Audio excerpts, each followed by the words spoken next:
சிவபெருமான் உமையம்மையை திருமணம் செய்த போது உலகமே அந்த கல்யாணத்துக்கு போயிருக்காங்களாம்.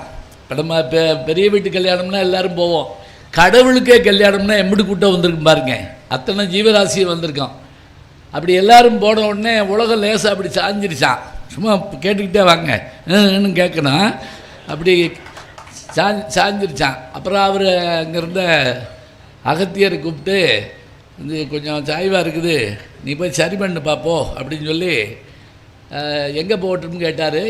இது இமயமலையில் கல்யாணம் நடக்குது, பொதிய மலைக்கு போ அப்படின்னு இருக்காரு. அவர் கொஞ்சம் வருத்தப்பட்டிருக்காரு. என்னங்க கல்யாணத்துக்கு எல்லோரும் இங்கே வராங்க, என்னை அங்கே போக சொல்கிறீங்க, உங்கள் கல்யாணத்தை நான் எப்படி பார்ப்பேன்னு. இல்லை நீ கவலைப்படாத, நீ பொதிகை மலையிலேருந்து இமயமலையில் நடக்கிற கல்யாணத்தை பார்க்கலாம் அப்படின்னாரு. இப்போ நீங்கள் கேட்டிங்கல்ல, இதை நான் வகுப்பில் சொன்னேன். ஒருத்தர் குப்புக்குன்னு சிரித்தான். என்னடான்னு கேட்டேன். இங்கேருந்து பார்த்தா எழுத்த விட தெரியாது. பொதிய மலையிலிருந்து அவர் அதுவும் அவர் ஆளுகள்லேயே ரொம்ப குட்டியானவர் அகத்தியர். அவர் பொதிய மலையிலிருந்து இமயமலையில் நடக்கிற கல்யாணத்தை பார்த்தாருன்னு நீங்கள் சிரிக்காமல் சொன்னீங்கல்ல, அதை பார்த்து எனக்கு சிரிப்பு வந்துருச்சு அப்படின்னு சொன்னேன். நானும் ஒன்றும் சொல்லலை. இப்போ ஒலிம்பிக் நடந்துச்சுல்ல, அது நீ பார்த்தியா அப்படின்னு கேட்டேன். ஆமாம், அருமையாக இருந்தது, பிரமாதம். அதில் நம்ம ஆட்கள் ஜெயிக்கிறப்பில் நான் அப்படி கைதட்டினேன். போயிருந்தியா ஒலிம்பிக்குன்னு கேட்டேன். நான் எப்படி போவேன், நான் சென்னைக்கே போனதில்லை. அப்புறம் எப்படி பார்த்தேன், எங்கள் நடு வீட்டில் உட்காந்து பார்த்தேன். ஏன்பா, உலகத்தில் எங்கேயோ நடக்கக்கூடிய ஒலிம்பிக் போட்டியை நடு வீட்டில் உட்காந்து நீ பார்த்து கைதட்டினேன்னு சொன்னால் நான் நம்பணும். ஆனால் பொதிகையிலேருந்து இமயமலையில் நடந்த கல்யாணத்தை அகத்தியர் பார்த்தாருன்னு நான் சொன்னால் நீ நம்ப மாட்ட. ஏன்னா நீ அறிவியலை வச்சுக்கிட்டு இந்த பார் எடுத்துக்காட்டுறேங்கிற. நாங்கள் என்ன சொல்கிறோம், அது ஆன்மீகம் மட்டும் இல்லாமல் அது சொல்லுகின்ற பாதை தான். இன்றைக்கி ஒரு கட்டுரை வந்திருக்குங்க பத்திரிக்கையில், எவையெல்லாம் கற்பனையோ அவையெல்லாம் பின்னால் கண்டுபிடிப்புகளாக மாறும். இதுதான் உண்மை. ஆழி செந்தில்நாதன் எழுதின கட்டுரை முடிஞ்சால் படித்து பாருங்க. அதில் இருக்குது, எதை நீங்கள் கற்பனை பண்ணுறீங்களோ அந்த கற்பனை நடக்கும் அப்படிங்கிறாங்க. அது நிச்சயமாகும். ஒரு ஆதாரம் கூட நான் உங்களுக்கு சொல்கிறேன். புத்தக திருவிழா தானே, நான் பேசிக்கிட்டே வர்றப்ப ஐயா அவர்கள் சொன்ன மாதிரி நிறைய விஷயங்களை எடுத்து சொன்னாங்க. ஐயா குறிப்பாக சொல்கிறதா இருந்தால், எங்களை போன்ற பேச்சாளர்கள் உருவாவதற்கே நகைச்சுவையாக பேசுவதற்கும் நன்றாக பேசுவதற்கும் காரணமாக அமைந்த பெருமகனார் தான் நம்முடைய வணக்கத்திற்குரிய ஐயா திருவாரூர் சண்முகவேல் ஐயா அவர்கள். அவருடைய இந்த வயதை பார்க்கிற போது நாமெல்லாம் அவருக்கு எழுந்து நின்று வணக்கம் சொல்லணும், எழுந்து நின்று கைதட்டணும். என்ன ஞாபக சக்தி கோர்வையாக கொண்டு வந்து கொடுக்குறாங்கங்கிறத பாருங்கள். சரி, அவர்களுக்கு என்னுடைய வணக்கத்தை சொல்லி, திருக்குறளை சொன்னாலும் திருமூலரை சொன்னாலும் பக்கத்து தெருவில் இருக்கிற மாதிரி சொல்லி சொல்லி சொல்லி நமக்கு சொன்னாங்க. கேட்க அவ்வளோ அருமையாக இருந்தது. அதே போல் இந்த நிகழ்ச்சியை இன்றைக்கு நாம் இங்கே நடத்துகிற போது வரவேற்புரை நிகழ்த்தி இருக்கக்கூடிய கால்நடை பராமரிப்புத்துறையினுடைய உதவி இயக்குனர் திருமதி மகேஸ்வரி அவர்களுக்கு என்னுடைய அன்பு பாராட்டை தெரிவித்துக் கொள்கிறேன். முன்னிலை வகித்து பெருமை சேர்த்திருக்கின்ற தோட்டக்கலைத்துறை துணை இயக்குனர் திரு மா இளங்கோ அவர்களுக்கும் என்னுடைய அன்பான வணக்கத்தையும் வாழ்த்தையும் தெரிவித்துக் கொள்கிறேன். நாட்டுப்புற நிகழ்ச்சிகளை, கிராமிய நிகழ்ச்சிகள் நடத்தி காட்டிய, பல்வேறு போட்டிகளில் பங்கு பெற்று பரிசு பெற்ற மாணவ செல்வங்களுக்கும் பெற்றோர்களுக்கும் ஆசிரியர்களுக்கும் என்னுடைய பாராட்டை சொல்லி, நன்றியுரை கூற இருக்கின்ற வருவாய் வட்டாட்சியர் வணக்கத்திற்குரிய திருமிகு பரமசிவம் ஐயா அவர்களுக்கும் என்னுடைய அன்பு பாராட்டை சொல்லி, அத்தனை பேரையும் வணங்கி நான் திரும்ப விட்ட இடத்துக்கே வர்றேன். எவையெல்லாம் கற்பனை பண்ணுறோமோ அவையெல்லாம் நடக்குங்கிறதுக்கு என்ன ஆதாரம் அப்படின்னு கேட்டிங்கன்னா, 1856களில் வாழ்ந்த பிரெஞ்சு நாட்டினுடைய அறிஞர், அவர் தன்னுடைய கற்பனையாக எழுதிய கதைகளில் முக்கியமானது எதுன்னு பார்த்தீங்கன்னா, around the world in 80 days, என் திசையும் சுற்றி வர 80 நாள். இது 855-56களில் எழுதப்படுது. அப்படி எழுதப்படுறப்ப 80 நாளில் உலகத்தை சுற்றி வர முடியுமா அப்படிங்கிறது தான் அதில் அந்த கதையினுடைய கற்பனை. நல்லா ஞாபகம் வச்சுங்க. இந்த காலத்தில் தான் ரயில் கண்டுபிடிக்கப்படுது. அதுக்கு என்ன ஆதாரம்னு கேட்டிங்கன்னா, உவேசா அவர்களுடைய என் சரித்திரம், உவே சாமிநாதையர்களுடைய என் சரித்திரத்தில் ஒரு அருமையான செய்தி இருக்கும். நான் என்னுடைய தாயார் வயிற்றில் இருக்கும்போது எங்கள் தெருவில் ஒரு சன்னியாசி ஒரு அதிசயம் நிகழப்போகிறது என்று கத்திக்கொண்டே போவார். அந்த ஆண்டு நான் பிறந்தேன். என் தாயார் சொன்னார், அந்த சன்னியாசி சொன்ன அதிசயம் நீதான் என்று. இப்படி முடிச்சுட்டா வெறும் எழுத்தாளர். அடுத்த வரி சொல்கிறாரு, அந்த ஆண்டு தான் இந்தியாவுக்குள் ரயில் வந்தது அப்படின்னு எழுதுகிறார். அதுதான் அதிசயம். ஏன்னா மாடு இல்லாமல், குதிரை இல்லாமல், யானை இல்லாமல் ஒரு எந்திரம் வருதுன்னு சொன்னால் அது எப்படி இயங்குதுன்னு நமக்கு பெரிய ஆச்சரியம். ரயில் வந்ததை சொல்கிறார். அப்போ இந்த எண்டிசியம் சுற்றிவர் என்பதனால்ங்கிற அந்த நாவல் அவர் எழுதின போது 80 நாளில் உலகத்தை சுற்றி வர முடியுமான்னு நினைக்கிறோம். இன்றைக்கி ஒரு செய்தி நீங்கள் பார்த்துருப்பீங்க. இன்றைக்கி அமெரிக்காவுக்கு போகிறதா இருந்தால் 22 மணி நேரம் ஆகும். 22 மணி நேரம் நான் போயிட்டு வந்திருக்கேன் பல முறை. இதெல்லாம் நீங்கள் நம்பித்தான் ஆகணும், வேறு வழி கிடையாது. 22 மணி நேரம். அதில் இடையில இறங்கி மாறினோம்னா இன்னும் கூட ஆகும். 1 மணி நேரத்தில் அமெரிக்காவை சென்று அடையலாம் என்று யார் சொல்கிறா தெரியுங்களா? எலான் மாஸ்க் சொல்கிறாப்புல. எலான் மாஸ்க் 1 மணி நேரத்தில் அமெரிக்காவை சென்று அடைய முடியும். நமக்கு இப்போ நீங்கள் சொன்னால் சிரிப்பு தானே வரும். அவர் எங்கேயா சொல்லிட்டு போகிறாருங்க, விடுங்கன்னு. அப்படி விட முடியாது. ஏன்னா அமெரிக்காவினுடைய அதிபராக தேர்ந்தெடுக்கப்பட்டிருக்கக்கூடிய ட்ரம்ப் அவர்கள் இவரைத்தான் அரசியலில் முக்கியமான இடத்துல உட்கார வைக்கிறாரு. யார்? எலான் மாஸ்கை. ஏன்னா வேறு கிரகத்தில் மனுஷன் போய் இருக்கலாம்ங்கிற விஷயத்துக்கான திட்டத்தை அந்த ஆள் போட்டுக்கிட்டு இருக்கான். இப்போ இந்த பூமி போதுமான்னு நம்ம கேட்குறோம்ல, இந்த படம் போதுமா, இன்னும் கொஞ்சம் வேணுமான்னு கேட்குறாங்கல்ல. இந்த பூமி போதுமா, பத்தாது, இன்னொரு இடம் வேணுமா, அதுக்கும் தயாராக இருக்கும், எலான் மாஸ்க் பண்ணிகிட்டு இருக்காப்லங்கிறாங்க.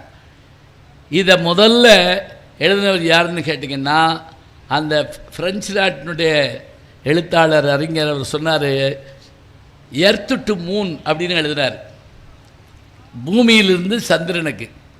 சரியாக அவர் எழுதி 120 வருஷத்துக்கு பிறகு 1969ஆம் ஆண்டு அப்போலோ 11 போய் அமெரிக்கர்கள் அந்த இதில் போய் காலை வச்சுட்டாங்க. அப்போ கற்பனை பண்ணக்கூடிய விஷயங்கள் எல்லாம் ஒரு நாளைக்கு கைகூடும்.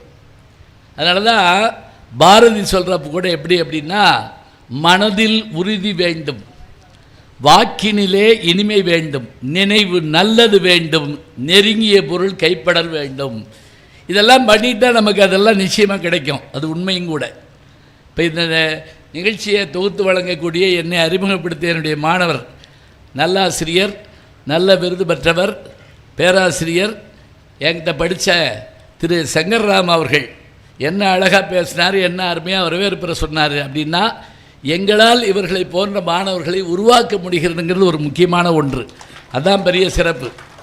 அதே போல் பேராசிரியை நம்முடைய குற்றாலம் பராசக்தி மகளிர் கல்லூரியினுடைய தமிழ்துறை பேராசிரியை டாக்டர் துர்காதேவி அவர்கள் வந்திருக்கிறாங்க, குடும்பத்தோடு வந்திருக்கிறாங்க. அவர்களுக்கு என்னுடைய அன்பு பாராட்ட சொல்கிறேன். குறிப்பாக அவங்களுடைய மகளை கூட்ட சொல்லியிருந்தேன் நான், பேத்தியை கூட்டுவாங்க கேட்கட்டும் அப்படின்னு. ஏன்னா இப்போ நான் வர்ற போது சில பிள்ளைகள் வந்து என்கிட்ட கை கொடுத்து, சின்ன குழந்தைகள்லாம் முகத்தை பார்த்துருக்காங்க, எனக்கு தெரியும். நான் ஒரு கல்யாண வீட்டில் பேசிட்டு இறங்குறப்ப ஒரு 6 வயசு பெண் குழந்தை என்கிட்ட வந்து இப்படி லேசாக கை கொடுத்துட்டு, நீங்கள் தானே சுட்டி டிவியில் திருக்குறள் சொல்கிறீங்க அப்படின்னு கேட்குது. 6 வயசு, நல்லா ஞாபகம் வச்சுக்கோங்க, 6 வயசு. பேச தெரியுமாலாம் கேட்குறோம்ல, 6 வயசு. சுட்டி டிவியில் பொம்மையும் திருக்குறளை நீங்கள் தானே பேசுகிறீங்க. ஆமாம், நீ பார்ப்பையான்னு கேட்குற. 5000 பேர் கொண்ட அந்த கல்யாண கூட்டத்தில் என்னை கண்டுபிடிச்சி வந்துருச்சுங்க அந்த பிள்ளை. ஆமாம் அப்படின்னு சொன்ன உடனே, நீ பார்ப்பையான்னு கேட்டேன். ஆமாம் நான் பார்ப்பேன், என் தம்பிக்கு உங்களை ரொம்ப பிடிக்கும். அந்த பிள்ளைக்கு 6 வயசு, அவள் தம்பிக்கு ரொம்ப பிடிக்குமா, போய் கூப்பிட்டு வந்துச்சு. அவனுக்கு 3 வயசோ 3.5 வயசோ இருக்கும். அவன் என்னை இப்படி ஏற இறங்க பார்த்துட்டு நல்லா பேசுகிற அப்படின்னு சொன்னான். அவனே அன்னைக்கு தான் பேச ஆரம்பிச்சிருக்கான். புரியுதா? அவர்களையும் சென்று அடையுமாறு என் பேச்சை பயன்படுத்த முடியும் என்று சொன்னால் தமிழ் எத்தனை இனிய மொழி, எத்தனை அரிய மொழி, அதைத்தான் நம்ம பார்க்கணும். அதுக்கான காரணம் முக்கியமான ஒன்று. இன்னொன்று, காலத்துக்கு ஏற்றபடியாக நம்மை தயார் செய்து கொள்ள வேண்டுங்க. அப்போ தான் நம்ம எப்பவும் முன்னோக்கி ஓடிக்கொண்டிருக்க முடியும். என்ன எளிமையாக சொல்கிறேனே, அப்டேட் ஆகலைன்னு வச்சுக்கோங்க, அவுட்டேட் ஆகிடுவோம். இதுதான் உண்மை, வேறு ஒன்றும் இல்லை. இது பஞ்சு டைலாக சொன்னால் நீங்கள் கைதட்டுவீங்கன்னு நினச்சா நீங்கள் கம்முன்னு தான் உட்காந்துருக்கீங்க.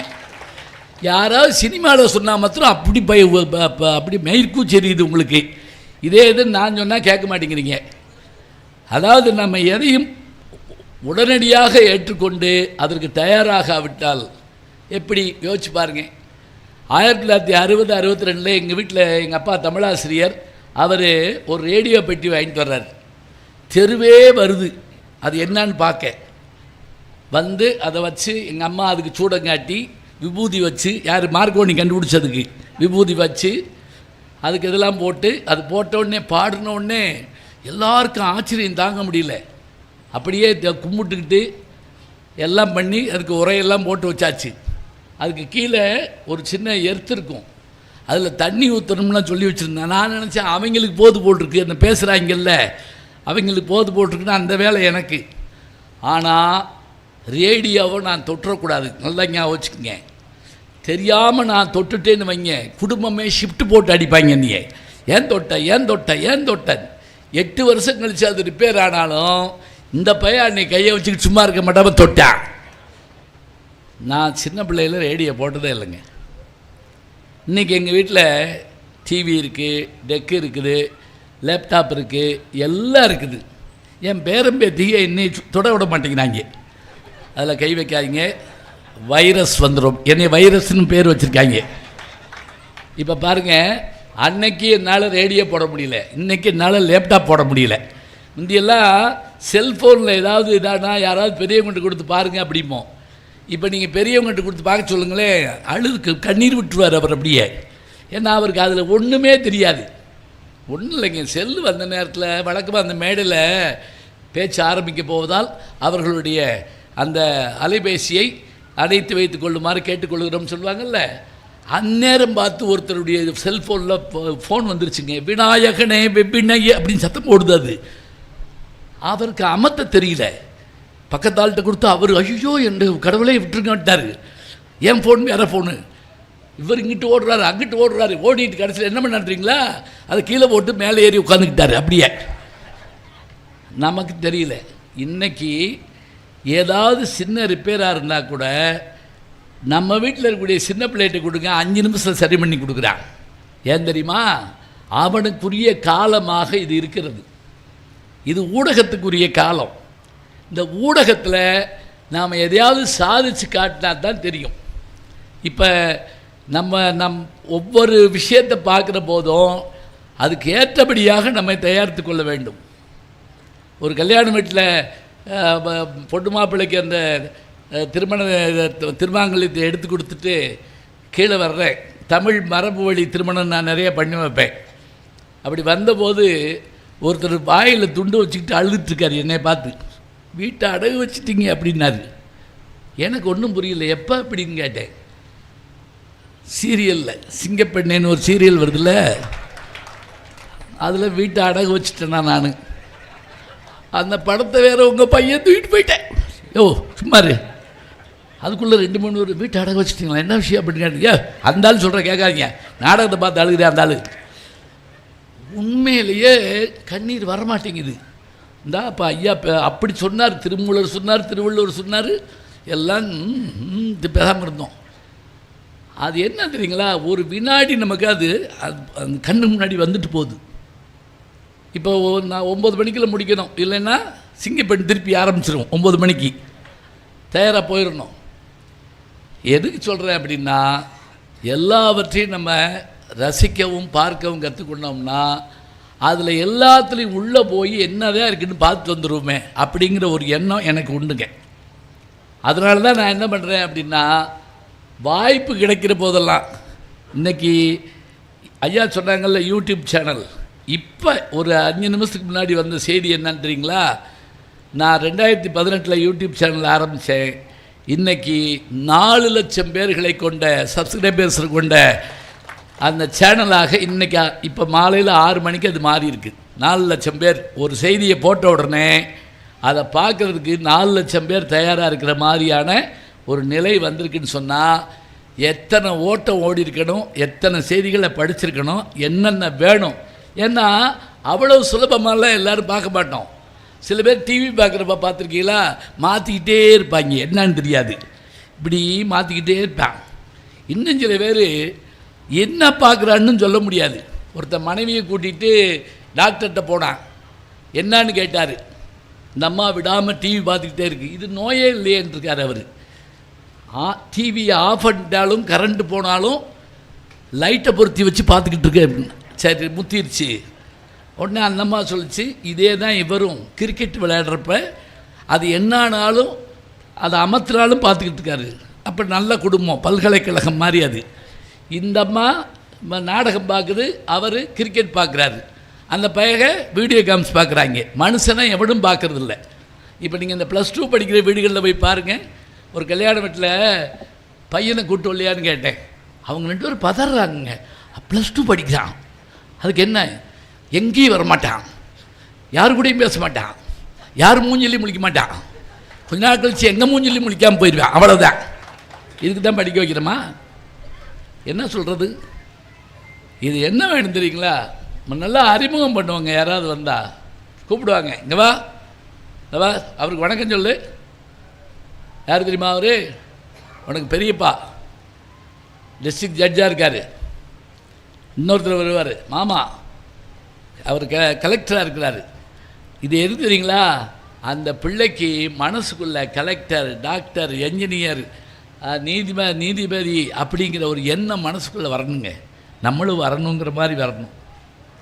இன்றைக்கி நீங்கள் நம்ம வீட்டு பிள்ளைகளை கூப்பிட்டு யார்ட்டையாவது அறிமுகம் பண்ணிருங்க பார்ப்போம். இங்கே வாடா, பேசாமல். நான் பார்த்ததுங்க அமெரிக்காவில். அவர் நான் போய் நானும் அவரும் போய் உட்காந்து பேசிக்கிட்டு இருக்கோம் அவங்க வீட்டில்.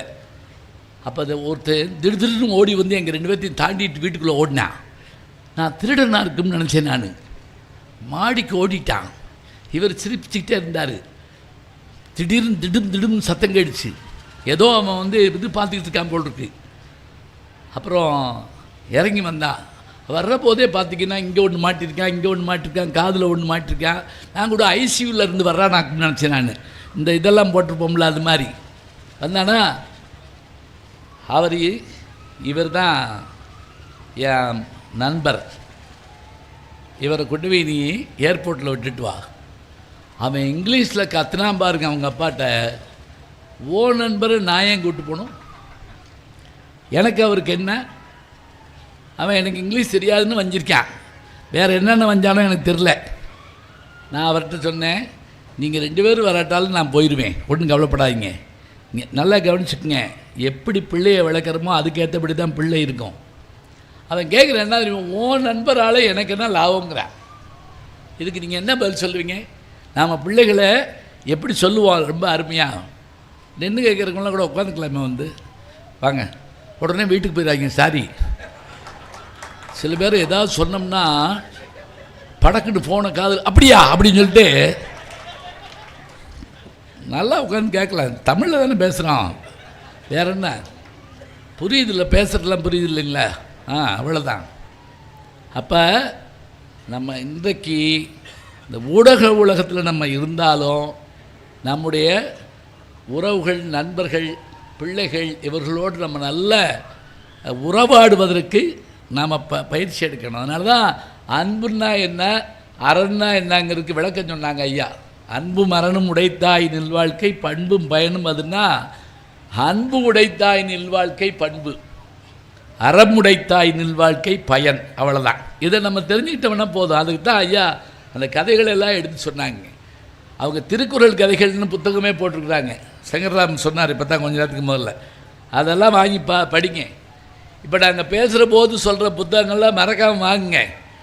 எதுக்காக அப்படின்னு கேட்டால், நான் சொன்ன அந்த புத்தகத்தினுடைய ஆசிரியர் ஜூல்ஸ் வெர்ன், அந்த ஃப்ரெஞ்சு நாவலாசிரியை, அவர் எழுதின புத்தகம் தான் around the world in 80 days. அது எப்படி உண்மைங்கிறத மட்டும் சொல்லிட்டு நான் உள்ளுக்குள்ளே வந்துடுறேன்.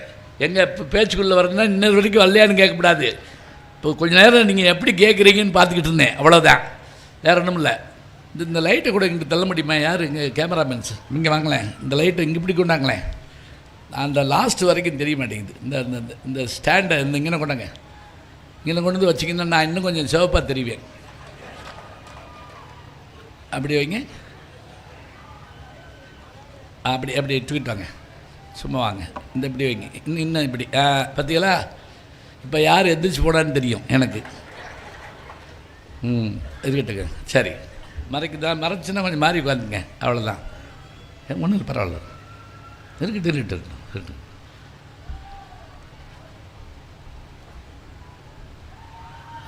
இது என்ன சத்தம்? ஆட்டமா நம்ம போடுமா? இல்லை, முடித்த உடனே நீங்கள் அதில் போய் சுற்றணும் அப்படின்னு சொல்லி ஏதாவது ஒன்றும் இல்லை, சரி இருக்கட்டும், குழந்தைகள் தானே, இருக்கட்டும். ஏன்னா அவங்கள உட்காரச்சு நம்ம ஒன்றும் செய்ய முடியாது. அப்படி ஏதாவது செஞ்சோம்னா அப்புறம் நம்ம பின்னாடி வீட்டில் போய் அதுக்கான இதுங்களாம் அனுபவிக்கணும், இருக்கட்டும். இங்கே சாப்பிட்ட உணவு இங்கே போனால் 3 மணி நேரங்க. இங்கே கேட்குற செய்தி நம்ம மனசுக்குள்ளேயோ நம்முடைய அறிவுக்குள்ளேயோ போனால் சாகிற வரைக்கும் மறக்கப்படாது. இதை நான் சொல்லலை, திருவள்ளுவர் சொல்கிறார். செல்வத்துள் செல்வம், இந்த ஊரில் திருக்குறள் இல்லையா?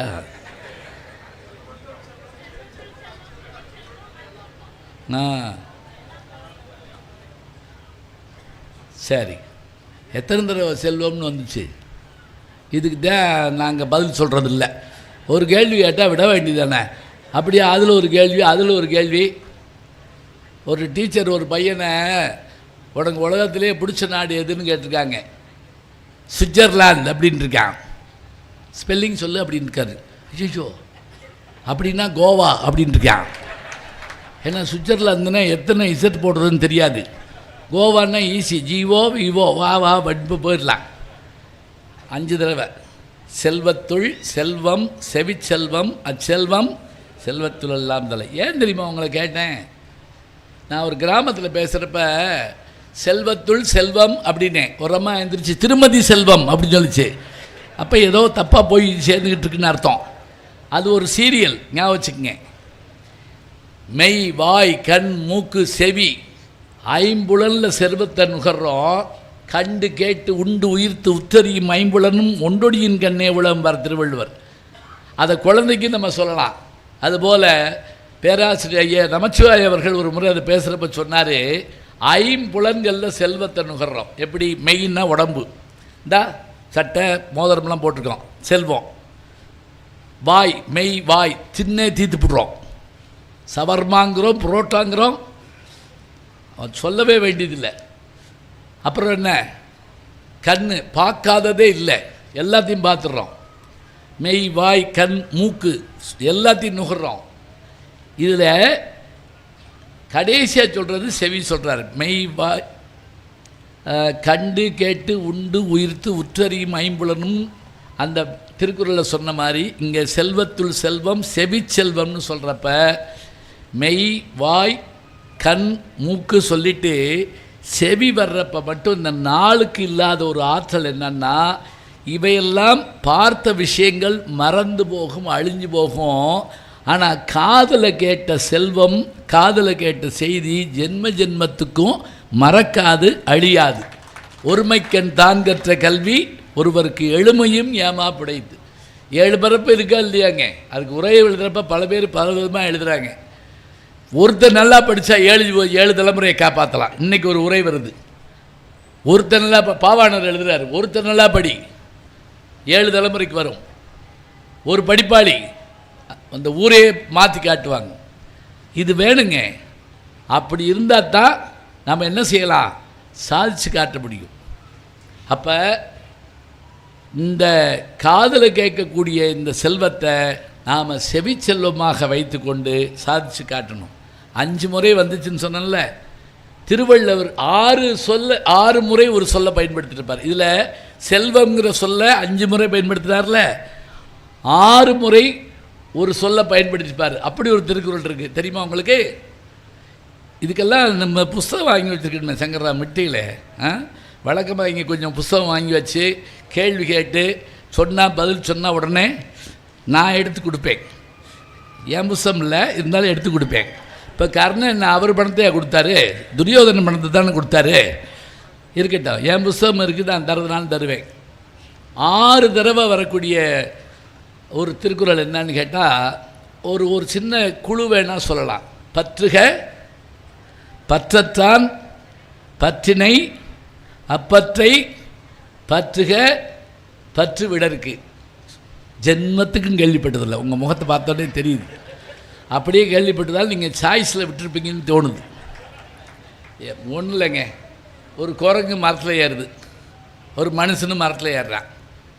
குரங்கு ஒரு கொப்புலேருந்து இன்னொரு கொப்புக்கு எப்படி தவும், மனுஷன் ஒரு கொப்புலேருந்து இன்னொரு கொப்புக்கு எப்படி போவேன் பாருங்கள். குரங்கு என்ன செய்யும் தெரியுமா? ஒரு கொப்புலேருந்து இன்னொரு கொப்புக்கு இதை விடும், அதை பற்றும். விட்டு பற்றும் தன்மையுடையது குரங்கு. நம்மளை மனுஷன் ஒரு கொப்பில் உட்காந்து அந்த கொப்பை ஆட்டி பார்த்து அது தாங்கும்னு தெரிஞ்சால் தான் இதை விடுவேன், சரியா? அப்போ இவனுடைய குணம் பற்றி கொண்டு விடுவது, குரங்கினுடைய குணம் விட்டு விட்டு பற்றுவது. அதனால தான் திருவள்ளுவர் குரங்குக்கு திருக்குறள் எழுதலை, நமக்கு எழுதினார். அவரே பற்ற விடணும்னு சொன்னார். ஆனால் எடுத்த உடனே என்ன சொல்கிறாரு? பற்றுக, பிடிச்சிக்கப்பா. ஏன் தெரியுமா? எதையாவது கொடுக்குறோம்னு சொன்னால் தான் சில பேர் சந்தோஷப்படுவாங்க. பிள்ளைகளை எழுப்புறப்ப கூட எப்படி எழுப்புன்னு தெரியுமா?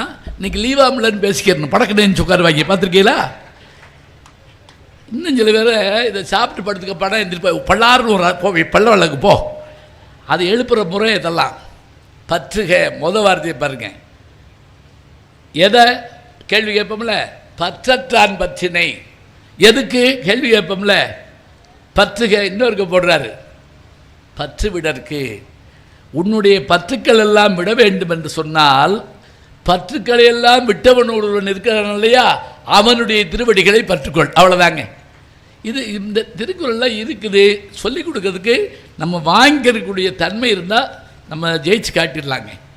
படிக்கிறது சுவாரஸ்யம் மட்டும் இல்லைங்க, ஒரு சந்தோஷம் இருக்கணும், ஒரு மகிழ்ச்சி இருந்தால் அவ்வளோ அருமையாக இருக்கும். இப்போ இன்றைக்கி எனக்கு தலைப்பு என்னன்னு கேட்டிங்கன்னா,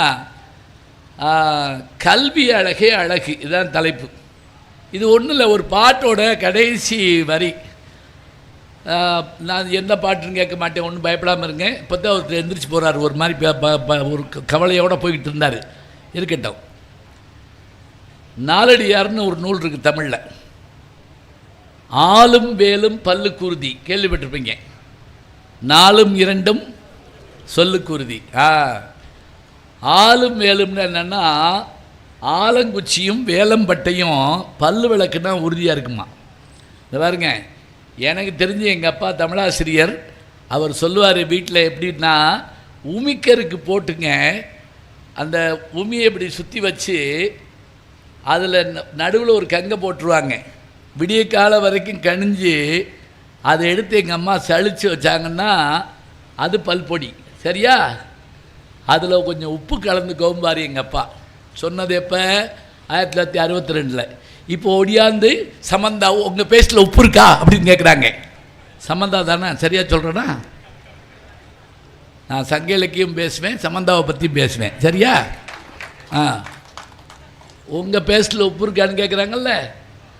உப்பை போட்டு நாம் என்ன பண்ணோம்? அந்த உமியில் விளக்கணும். இதுதான் ப்ரஷ்ஷு. அது இதில் விளக்குறது ஒன்றும் தப்புன்னு சொல்லலை. நான் இன்னும் சொல்ல போனால், தினம் ஒரு புது பேஸ்ட்டை யூஸ் பண்ணவன் தமிழன் தானேங்க. அப்படி குச்சியை ஒடிப்பான், விளக்கிட்டு தூக்கி போட்டு போயிடுவான். சில பேர் வெள்ளி விழா கொண்டாடுறாங்க ஒரு ப்ரஷ்ஷை வச்சுக்கிட்டு. 25 வருஷம் எப்பா, அப்போ நீ வெளியே சொல்லாமல் இருப்பா, எங்களுக்கு திக்குங்குது. 25 வருஷமாக வழக்கு வாங்கி அதை வச்சு இல்லை. அப்போ பாருங்கள், ஆலும் வேலும் பல்லுக்குருதி, 4ம் 2ம் சொல்லுக்குருதினா, 4னா நாலடியாருங்க, 2னா திருக்குறள். 2 வரி கொண்ட திருக்குறளும் 4 வரி கொண்ட நாலடியாரும் அது எப்படிப்பட்டது என்றால் வாழ்க்கைக்கு உறுதியை தருவது. அதான் நினச்சி வச்சுக்கோங்க. எப்போவும் எதை கேட்குற போதும் மனசுக்குள்ள மகிழ்ச்சியோடும் முகத்தில் ஒரு சந்தோஷத்தோடும் கேட்கணும். அது எதுக்காக தெரியுங்களா? அப்படி கேட்குறப்ப தான் நமக்கு அது பதிவாகுங்க. வாரியார் சாமி 4 மணி நேரம் பேசுவார். ஐயாவுக்கு தெரியும், கிருபானந்த வாரியார் சாமி 4 மணி நேரத்தில் சமையல் குறிப்பு சொல்வார், ஒரு பாட்டு பாடுவார், ஒரு தனி ஆவர்த்தனம் பண்ண விடுவார், ஒரு 10 நகைச்சுவை சொல்வார், புராண கதை அப்படியே மறக்காமல் அடிச்சு கொண்டு வருவார். இவ்வளவும் ஒரே ஆள் செஞ்சு காட்டுவார். அப்போ நம்ம அசைய விடாமல் இருப்பதற்காகத்தான் சில நேரங்களில் நகைச்சுவையை பயன்படுத்துகிறோம்.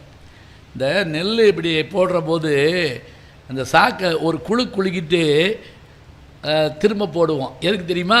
இன்னும் 2 பிடி சேர்த்து பிடிக்கும். அதுக்காகத்தான் இந்த நகைச்சுவை கூட எதுக்குன்னா கொஞ்சம் மனசு அப்படி இனிமையாக்கும், இன்னும் கேட்கலாம் போல தோணும்.